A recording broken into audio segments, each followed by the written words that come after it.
Hello and welcome to the channel. Today I am going to be working with the December 2017 Hero Arts Kit. It was a rather different theme. It was really a lot of fun to work with. It was an Arabian Nights sort of feel with it, but it could also be used for some Christmas things. I am going to be doing this at lightning speed today because this video was 48 minutes and I've gotten it shortened to just over 13. So we'll just see what we can do to keep up. We are making a gatefold card today. And you're going to start out with a piece of paper that is cut at 8.5 by 5.5. So what you're going to want to do is score each end at 2 1/8, and that will give you the 4.5 total width, and it will close off in the middle. The inside piece you're going to want to cut at 4 by 5.5. The length you want to keep the same, but the width you need to make sure that you leave yourself just a little bit of space on each side so that it will close a little bit better. You can kind of see on the original card that I did that it kind of poked out a little bit. I didn't do that very well. And then the outside trim pieces are each going to be cut at 2 inches by 5.5. Now mine I had cut a little bit off, and I realized later that I mismeasured my base and I actually cut it at 5 1/4 instead of 5.5. So as any carpenter will tell you, measure twice, cut once. But it's not a problem. You'll see that I trim it all down and make it even in the end, and it's still just as beautiful. Now the intricate window cut there is actually two different dies. One that just does the latticing in the inside, and one that can cut out the whole die. Now what you'll want to do is when you're lining it up, you will notice that there are holes at the center top and the center bottom, and I just lined that up with the seam and then sent it through the die machine. I did that off camera because my die machine is nowhere near me, and just make sure that you send it through with the card open. You know, you do want to do this layering piece on the outside because it's what gives it stability. And the easiest way to do it is just to line up one piece, drop the die in, which will set it up to just fall into place, and then you can just tape it and bring it to your die cut machine. And there you go. So I saved the trimming until everything was done. And that's just really the best way to go about it. Now, glue. I would strongly suggest glue for this. I'm using Tombow Mono Liquid, and you're going to want to get each of the cross points where the lattice work is so that you can have really good connection, because you're going to need that strength. If you just do the card base without another layer, the lattice work is just too flimsy.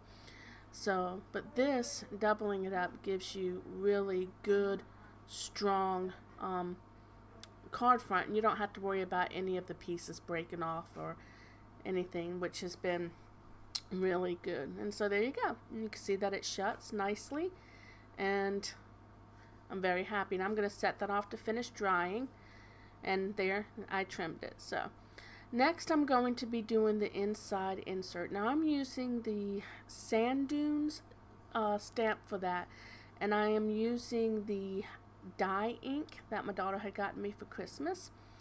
And you're going to notice that I am embossing. I'm just using a clear emboss powder.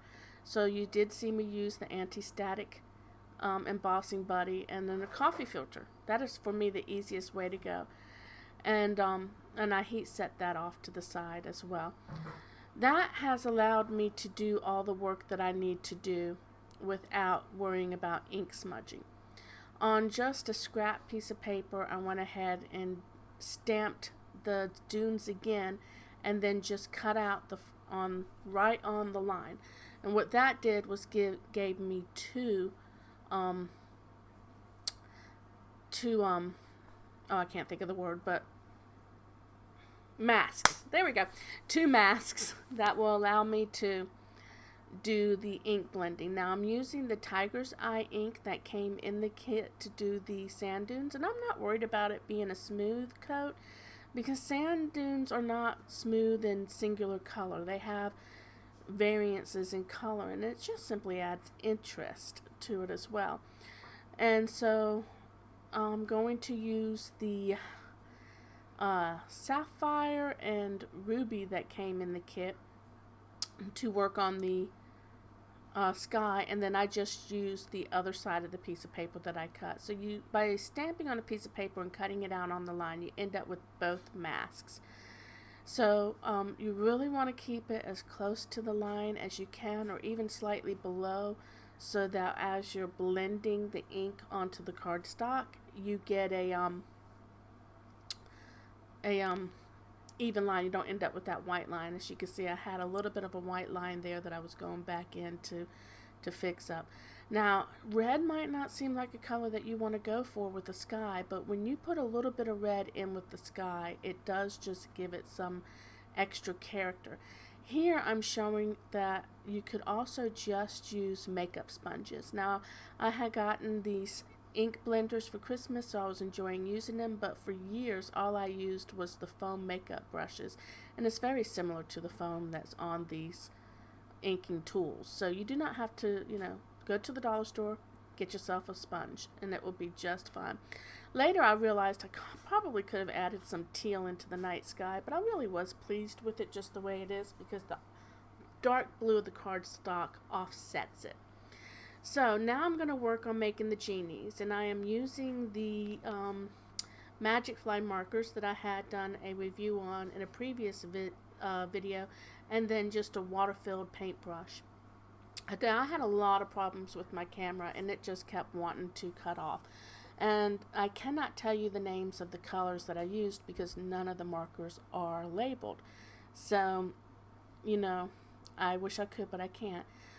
When you're doing the watercoloring, first thing is you need to be using watercolor paper. So I am using this Strathmore watercolor paper, and I am just going around the edges with the color and then bringing it out with the water-filled marker, and I just keep going back in and adding more color and bringing it back out until I get the look that I'm going for.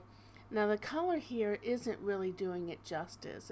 It's much more of a fleshy tone in real life, but it's really just the process. I have only been doing this for just a little over a month and a half, so I am not very skilled with it, but I wanted you to see it because I want you to see that even if you're brand new to this, you can still get some wonderful results. So I would love to inspire other people to just grab an inexpensive watercolor set and just give it a try. It is so much fun.